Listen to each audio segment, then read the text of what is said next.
On September 11, 2001, four airplanes hijacked by Al-Qaeda militants successfully crashed into the two towers of the World Trade Center and the Pentagon in the United States. Two planes hit the World Trade Center, one hit the Pentagon, while the fourth airplane crashed into a field in Sunnyvale, attacks that left almost 3,000 people dead. Ibrahim John tells us more. That tragic Tuesday opened the gate for the fight against terrorism, which led to the October 2001 invasion of Afghanistan, which was at the time led by the Taliban. While Al-Qaeda claimed responsibility for major attacks on the U.S., including coordinated bombings of U.S. embassies in Kenya and Tanzania in 1998, it was the September 11 attacks that ignited a brutal war on terror that has taken 19 years and is still on. At 8:45 in the morning of September 11, 2001, a Boeing 767 loaded with 20,000 gallons of jet fuel crashed into the North Tower of the World Trade Center in New York City. This resulted in a gaping burning hole around the 80th floor of the 110-floor skyscraper. Hundreds of people met their untimely demise in that attack. It was the assault that gave Al-Qaeda prominence and popularity to its Saudi-born leader, Osama bin Laden, and awoke the world to the threat of terrorism. Bin Laden, now late after he was killed in Pakistan by U.S. Special Forces in 2011, would become the most wanted man by the U.S., which offered a $25 million reward to any individual providing information about his whereabouts. It was later discovered that the terrorists came from Saudi Arabia and other Arab countries. These plane hijackers were financed by the Al-Qaeda fugitive leader Osama bin Laden. The attack was done to avenge America's support of Israel, its engagement in the Persian Gulf War, and its military presence in the Middle East. Some of the attackers stayed in the United States to study flying lessons at American commercial flight schools for more than a year, while others entered the U.S. prior to the deadly operation. Flight 77 hit the west side of the Pentagon military headquarters at 9:45 a.m. that Tuesday morning, and 125 military officers lost their lives, including the 64 passengers aboard the plane. The fourth plane, United Flight 93, which took off from New Jersey, crashed in a rural field near Shanksville in western Pennsylvania at 10:10 in the morning. The passengers attacked the hijackers, and this eventually led to the plane's crash. All the passengers in the plane, totaling to 44, died in the unfortunate accident. More than 2,000 people died in the September 11 attacks, including 19 terrorist hijackers. Today, Al-Qaeda appears to be defeated in the Middle East, but its branches in East and West Africa remain active. The group also appears to lack a central and unifying leader as Osama bin Laden. Reporting for iAfrica News, I am Ibrahim John.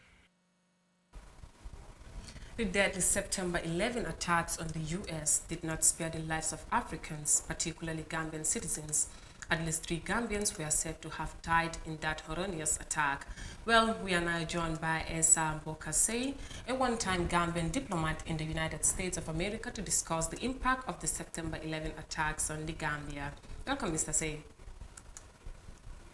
Thank you very much for welcoming me on this important news item, I would say.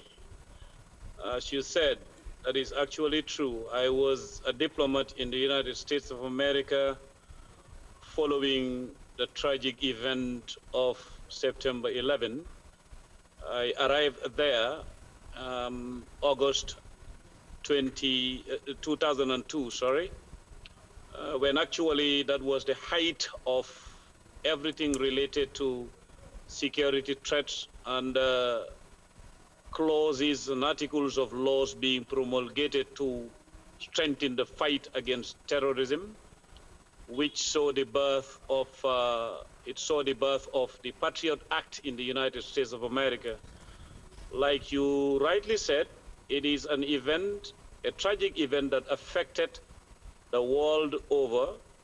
I personally know the Gambian who died there in the name of Baba Tirera, from a very good family, and he was a good friend of mine. So definitely it affected the world over. So, as a diplomat representing your country in America, and at that time, how did you feel when you had news of the death of at least 3 Gambians? Okay, actually, I was on the ground when the event took place. I was the ambassador of the Gambia in Taiwan at the time. The day itself found me in Taipei, Taimu. But soon after is when I was assigned to go. Well, I would say it is during the steam, the heat, and the smoke of the September 11 long-term and short-term side effects. You know, well, I would give you particular examples here, or maybe make references to when the Patriot Act was introduced and the diplomats were called and briefed as to how to help the U.S. government and the world at large combat terrorism legally, diplomatically, and indeed being flanked by intelligence gathering and the heroic assignments of special operatives. So definitely, Mr. Say, did the yes. terrorist attack affect the African economy, especially that of the Gambia? Yes, absolutely. In fact, I would say it still affects it because up to 2017, when some of us were invited in Dakar, way after I became a diplomat, the theme of that conference was digital trust in Africa. So wherever you hear digital and trust, know that it is generated by terrorism, because the distrust that goes with security threats is worse than the distrust that goes with anything else. So yes, it definitely did affect the economies of Africa, and it also affected the economies of the world at large. So yes, Africa, yes. As a result, what preventive measures can be placed to avoid the occurrence of such attacks anywhere in the world? Yes, that's a question I like to answer. To avoid the occurrence and the recurrence of such is to combat crime. And nobody can combat crime in the absence of intelligence gathering, in the absence of analyzing what you have gathered, and in the absence of processing it to gain a product. And that product would be what? To avert crime. Especially now, it becomes more complex because the complexities that are embedded in combating crime are created by the digital wall in a way, because some people believe that the digital, the technological side of crime is what some dub as necessary evil. You can't do away without the devices, but you also have to be mindful of the fact that the devices can be the conduits of crimes in the world. So we must have to come together. We must have to respect what intelligence gathering gives us, and then Africa has to be ready to combine the two or the three. Thank you so much. Geointelligence, geolocation, anticipatory intelligence, and that would be good. Thank you so much, Mr. Say.